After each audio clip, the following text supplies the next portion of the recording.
त्या शेतकऱ्यांच्या जीवनाशी जुगार खेळणाऱ्या माणिकराव कोकाटेंचा निषेध व्यक्त करण्यासाठी आज छावा संघटनेच्या कार्यकर्त्यांनी काही संविधानिक मार्गाने एक आंदोलन केलं।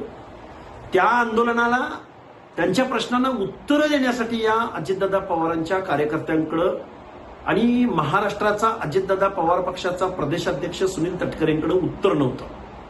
मग त्या प्रश्नाचं उत्तर यांनी काय दिलं तर त्या छावा संघटनेच्या कार्यकर्त्यांना यांनी मारहाण केली। फडणवीस साहेब, या अजितदादा पवारांना आवरा, त्यांच्या कार्यकर्त्यांना आवरा, नाहीतर तुमचं जहाज हे निश्चित समुद्राच्या तळाशी घेऊन गेल्याशिवाय राहणार नाही।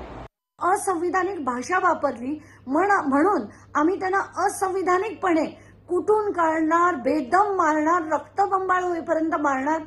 ह्या लोकांना काय पात्रता आहे यांची राजकारणात येण्याची? का फक्त अजित पवारांच्या पुढे मागे फिरतात म्हणून यांना राजकारणात इतका थारा मिळतो?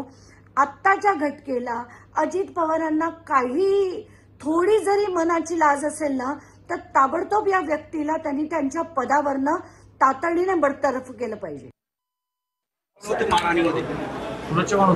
असं काय असेल तर ते चूक आहे। मी याचं कधीच समर्थन करणार नाही। मी अत्यंत शांततावादी कार्यकर्ता आहे। चर्चेतून देवाणघेवाणीतून अनेक प्रश्न त्या ठिकाणी सुटत असतात। ते त्यांची भावना व्यक्त करण्यासाठी आले, मी शांतपणाने ऐकलं। मी निंदनीय असं म्हटलं मगाशी, कारवाई करावी योग्य ती असेल ती। मी समर्थन करणार नाही कधीच। आयुष्यात मी कधी चुकीच्या गोष्टीचं समर्थन केलं नाही। चूक घडली त्याच्याबद्दलचा स्पष्ट शब्दात नाराजगी व्यक्त करतो।